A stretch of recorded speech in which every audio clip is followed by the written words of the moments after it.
Hi everybody, welcome to my channel. My name is Pixie Love. You guys can call me Pixie, and today we're doing some r/Fatlogic. Hi, so excited to do this. Oh, it's been a long day. I've been up since like 5 o'clock in the morning, but ready to do this, ready to record. I already found the first post and it's about Lizzo, so like, let's jump into this. I noticed the Lizzo played 22 shows across the country over the course of 2 months. I'm guessing she was on stage for an hour and a half to 2 hours a night.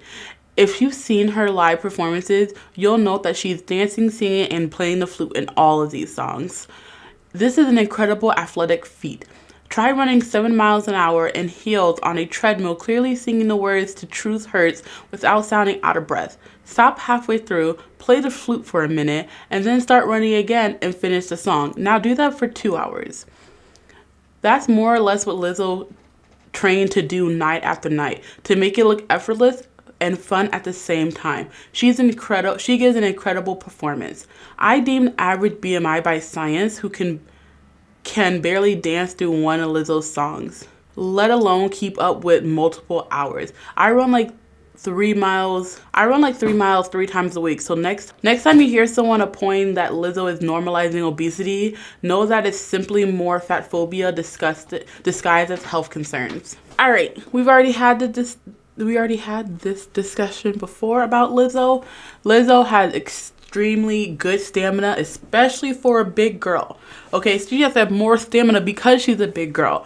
And most performers do train to be able to sing and dance, doesn't matter the size. Adele, when she was big, had to sing for hours on end, and I don't think she danced as much, but I still think she had to move around and stuff like that. Like, come on, like, performers do that. That's what they do. Her size has nothing to do with it. It probably makes it harder, but that's it. We also talked about how since Lizzo has started performing, she's lost quite a bit of weight. Don't know exact numbers, but when you look at her, you can clearly see she's lost some weight. Let's take a look at her, because I said I was going to show it last time I talked about this, but I forgot. So let's just do it now. This is a picture of Lizzo from 2017. First of all, fucking gorgeous. This dress is gorgeous on her. Makeup looking good. Her hair looks so fucking cute. She looks beautiful in this. Okay, I love the sneakers. Yes, bitch, wear sneakers to the VMAs. Anyway, let's check a newer photo of her. All right, this picture is from 2020, and I'm just thinking she looks a lot slimmer in this than she did in the picture from 2017. Like, is it just me? Am I delusional? Like, she looks smaller in this picture to me. Like, not like a whole bunch, but like she looks smaller. It's because the bitch is probably moving a lot more than she was then. And I said it before, I believe she's also vegan.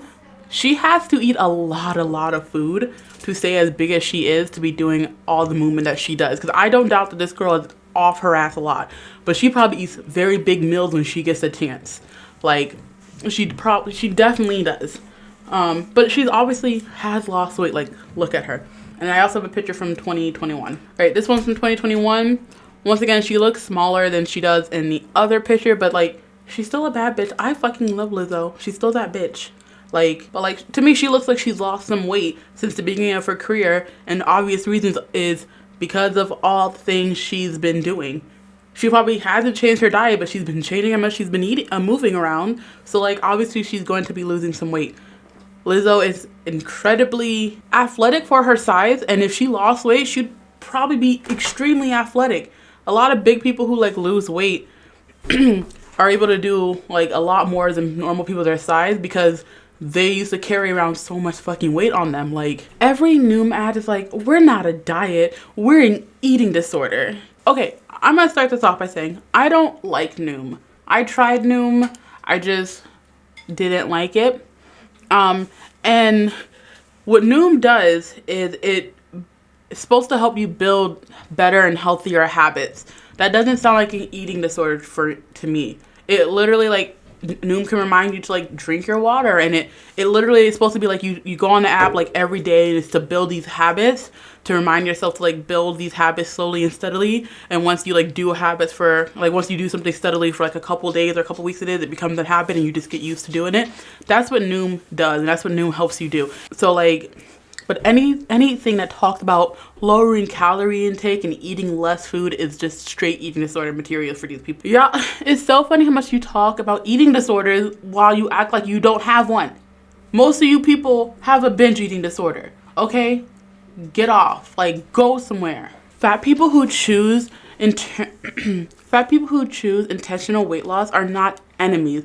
They aren't even combatants in this space until they unfortunately become what is most common, which is a former fat person who now embodies most anti-fatness, using their choices against other fat people. You know why you feel that way? It's because they speak the truth and you don't want to hear it. You don't want to hear that someone actually lost weight and feels better in their body. That someone actually lost weight and they can do things that they didn't do when they were in that fat body. That someone actually lost weight and their depression disappeared. You don't want to hear that things can actually get better when you put in the work and lose weight. So you're just saying, oh, you're fat phobic now because, and the reason why a lot of former fat people tend to be fat phobic is because they're like, you don't understand how much better I feel now that I've got all this fucking weight off me.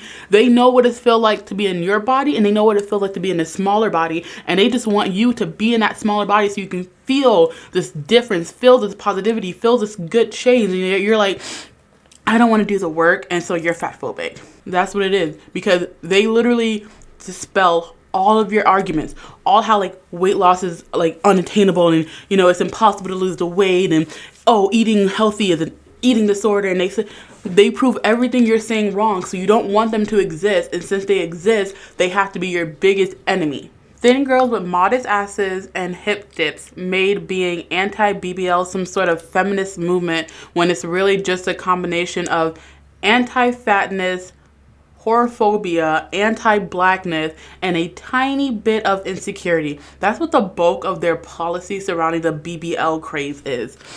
Okay, what she's saying is that apparently there's a movement, some anti-BBL, like girls who have natural bodies, and she's pinning it on thin girls who don't get BBLs, and they started this movement, and it's because they are anti-fatness, anti-blackness, horophobia, and insecure. I mean, I don't have a BBL, you know. I wouldn't say I'm against it, but I would never get one. I hear some horror stories, and plus I also have a really nice ass, so I don't need one. But, you know, yeah, let's read what it says at the top. What the fuck is she talking about? I swear these wokies just throw a bunch of words together and think they made a point. Yes, when it comes to like wokeness, I'm very progressive. I'm a very progressive person. I'm a very left-leaning person, but there's some things of wokeness I just don't like. And if you watch my video from Wednesday, my last video, there was a girl who like was saying a bunch of words that made sense in a sentence, but there was no point to what she was saying. Like what she said didn't make any actual sense. And that's basically what this is too. Like people like this, they'll say a bunch of stuff, you know, throw all this stuff together and the sentence will structurally make sense, but like what they're saying has no validity to it. It's like, what the fuck are you talking about? As a left person, as a woke person, like sometimes y'all just go a little too fucking far. It's like being a right person. It's like being a more conservative person. Most of the time, people are not the far crazy, let's kill all the black people, KKK, racist ass, conservative, going to church every Sunday. If you're gay, you're going to hell. Like, most conservatives aren't actually that extreme. Just like most left people aren't as extreme as these crazy ass woke left people. Most people live in the middle. You know, even if you are on the side of conservative or not conservative, leftist, you still are most likely more in the middle than on the far extreme, like I am. A lot of times on the internet, we just see the extremes, and so everyone assumes that everyone's like that. We're not. As a left person, we're not. we're not all that crazy, I promise. We are reasonable people, and I don't just throw words together. Like, I've never heard horophobia. That one's new to me. That one's new. I can't. Oh my god, okay, I can't. If someone wants to lose weight because they want to increase their quality of life, is that a problem? Losing weight isn't what increases quality of life. That's a lie fed to us by medical fat phobia. Quality of life has nothing to do with your health, or I mean, I guess it does, but quality of life is just living. Like, if when I'm in a smaller body, I'm able to do way more than I can in a bigger body. Just let's take medicine and health out of the quality of life aspects. Let's just talk about being able to do more things. Being able to sit slightly more comfortable in an airplane, because let me tell you, no one sits comfortable in an airplane, not even skinny people, okay?